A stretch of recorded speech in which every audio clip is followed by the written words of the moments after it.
Hello students. तो last lecture में हम लोगों ने बात की थी general properties of amino acids की, क्लासिफिकेशन ऑफ अमीनो एसिड्स की, और उस क्लासिफिकेशन में हम लोगों ने हाइड्रोफोबिक अमीनो एसिड्स के बारे में पढ़ा था। आज के लेक्चर में हम लोग उसी क्लासिफिकेशन ऑफ अमीनो एसिड्स को कंटिन्यू करने वाले हैं, और दूसरी क्लासिफिकेशन, और बहुत ही ज़्यादा इंपॉर्टेंट क्लासिफिकेशन है ये। इस क्लासिफिकेशन के एग्जाम्पल्स जो हैं उससे एंट्रेंस में डायरेक्टली सवाल आते हैं। क्या है वो classification? That is aromatic amino acids. The second important classification of amino acid which we are going to talk about today is about aromatic amino acids.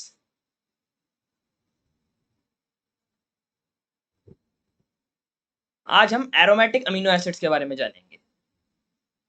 क्या इनका स्ट्रक्चर होता है, क्या इनकी इंपॉर्टेंस है,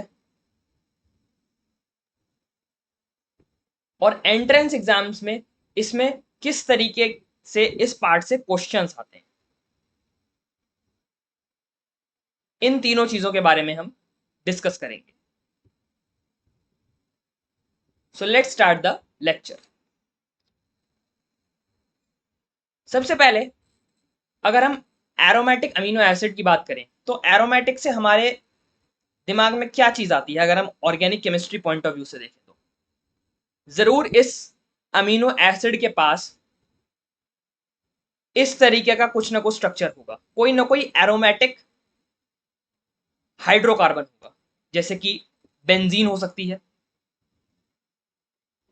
या फिर कोई 5 मेंबर्ड रिंग हो सकती है। इस तरीके से कोई ना कोई स्ट्रक्चर जरूर इस अमीनो एसिड के अंदर होगा। अगर हम बात करें सबसे पहले अमीनो एसिड की जिसके बारे में हम लोग डिस्कस करने वाले हैं, दैट इज फिनाइल एलानीन। अब लास्ट लेक्चर में हम लोगों ने एलानीन के बारे में पढ़ा था। तो एलानीन का क्या स्ट्रक्चर होता है पहले हम दोबारा से यहाँ पे लिख लेते हैं, क्योंकि यहाँ पर फिनाइल एलानीन की बात हो रही है। मतलब जो एलानीन अमीनो एसिड है उसके अंदर कुछ ना कुछ सब्सटीट्यूट करके हमने इस अमीनो एसिड को बनाया है, और क्या रही है वो सब्सटीट्यूशन वो देखते हैं जरा। फिनाइल एलानीन का स्ट्रक्चर हमने क्या डिस्कस किया था लास्ट लेक्चर में? सॉरी, एनालीन का। एनानीन का हम लोगों ने जो लास्ट लेक्चर है हाइड्रोफोबिक अमीनो एसिड्स का, उसमें क्या एलानीन का हमने डिस्कस किया था। एलानीन के पास सिंपली है methyl group. This is the variable R group in the alanine.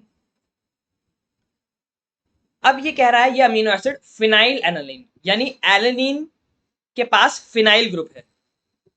तो अगर हम यहां पर देखें, यहां पर हो जाएगी सब्सटीट्यूशन इस CH3 ग्रुप में, यानी कार्बन के पास अब 3 हाइड्रोजन नहीं होंगे, कार्बन के पास सिर्फ 2 हाइड्रोजन होंगे, और एक हाइड्रोजन की जगह ले लेगा ये बेंजीन।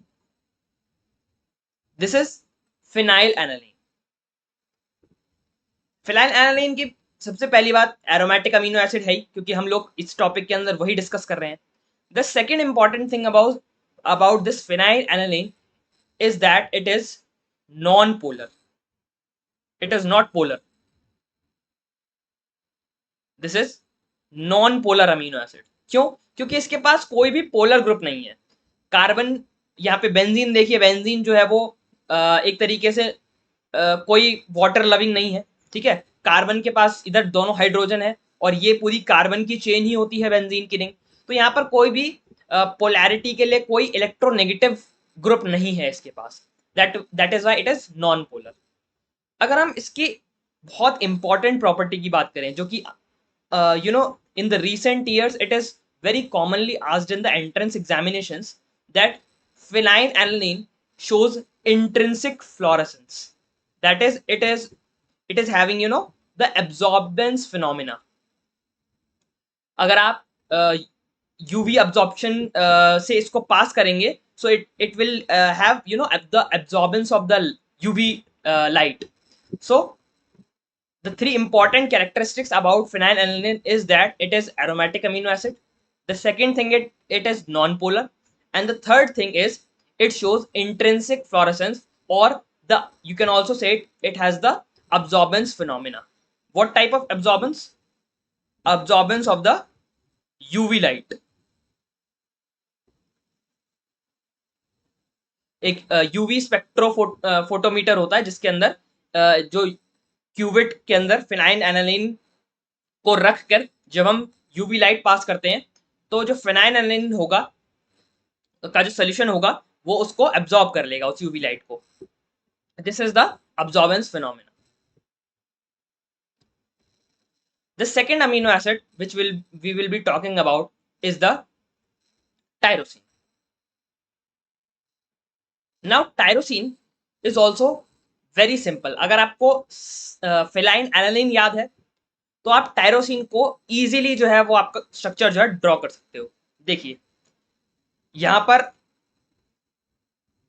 सी के ऊपर 2 हाइड्रोजन और ये बेंजीन. यहां तक तो ये फिनाइल एनालिन का ही स्ट्रक्चर है. देखिए यहां पर फिनाइल एनालिन. अब अगर आप इस फिनाइल एनालिन के ऊपर एक यहां पर OH ग्रुप लगा देते हो, this whole becomes the amino acid tyrosine. यानी फिनाइल एनालिन पे अगर आप OH लगा दोगे, फिनाइल एनालिन के अंदर जो बेंजीन की रिंग है उस बेंजीन की पैरा पोजीशन पर अगर आप OH लगा देते हो, that becomes the tyrosine amino acid. This is also aromatic amino acid, but it is different from phenylalanine in terms of the polarity. It is polar amino acid. Phenylalanine is non-polar, but tyrosine is polar. That means it is hydrophilic amino acid. अभी तक हमने पिछले lecture और phenylalanine के बारे में भी ये कहा था कि it is hydrophobic amino acid, but from now the tyrosine is hydrophilic amino acid. तो यहां पर 2 differences आ जाते हैं between phenylalanine and tyrosine. That if you talk about phenylalanine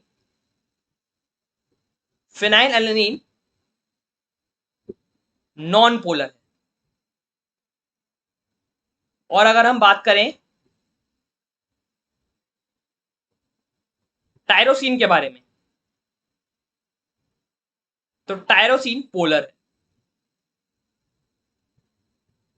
और अगर हम बात करें यहां पर एलानिन के बारे में, यहां पे एलानिन के बारे में भी अगर हम बात कर लें तो एलानिन भी नॉन पोलर है. अब अगर इन तीनों के स्ट्रक्चरल डिफरेंस की बात करें तो जो एलानिन के अंदर जो वेरिएबल आर ग्रुप है दैट इज CH3. अगर हम फिनाइलएलानिन के आर ग्रुप की बात करें तो फिनाइलएलानिन का जो ग्रुप है that is CH2 and benzene along with it. And अगर हम बात करें टायरोसिन की तो टायरोसिन में आर ग्रुप है CH2 and this benzene ring और पैरा पोजीशन पर OH. This is the R group of tyrosine. So देखिए कितना ज्यादा यहाँ पे अगर आप एलानिन, फिनाइलएलानिन और टायरोसिन को देखें तो सिर्फ किसी एक जगह पर यहाँ पर सब्स्टिट्यूशन हो रही है. जब एलानिन है तो वो मिथाइल ग्रुप है, जब फिनाइलएलानिन है तो एक हाइड्रोजन को रिप्लेस करके बेंजीन लगा दी गई है, जब टायरोसिन है तो उसी बेंजीन के पैरा पोजीशन पर OH लगा दिया गया तो वही फिनाइलएलानिन टायरोसिन बन गई. सो this is all about the tyrosine. The next thing about amino acid is tryptophan. Tryptophan भी aromatic amino acid है और ये पोलर कैसे है इसके बारे में अभी हम डिस्कशन करते हैं. So let's see its structure. देखिए NH2H और COH तो कॉमन रहेगा, तो बदलेगा क्या यहां पर सबसे पहले तो हमें CH2 ग्रुप लगा देना है. ये तो हमारे तीनों एरोमेटिक अमीनो एसिड्स में कॉमन चलता आ रहा है CH2. फिनाइलएलानिन में भी था, टायरोसिन में भी था और अब ट्रिप्टोफैन में भी है. ट्रिप्टोफैन में जो रिंग होती है वो कौन सी रिंग यहां पर जुड़ेगी? यहां पे सबसे पहले जुड़ती है 5 मेंबर्ड रिंग. ठीक है। सो सबसे पहले हम यहाँ पर 5 मेंबर्ड रिंग बना लेते हैं।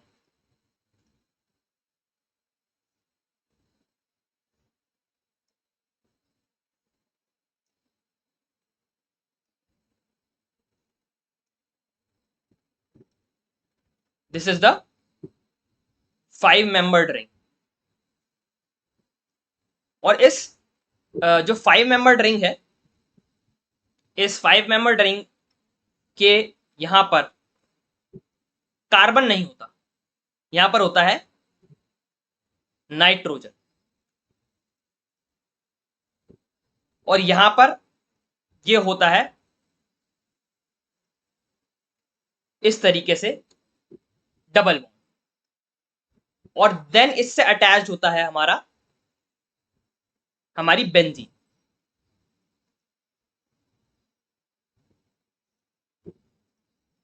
सो this is the structure of tryptophan. क्या किया हमने? हमने CH2 ग्रुप लगा दिया। CH2 के पास हमने एक 5 मेंबर्ड रिंग बनाई, लेकिन उस 5 मेंबर्ड रिंग में एक जगह पर नाइट्रोजन होगा। पांचों एटम कार्बन के नहीं होंगे, क्योंकि ये जो पूरा सिस्टम है, दिस इज इंडोल। जो R ग्रुप है इसका, दैट इज द इंडोल।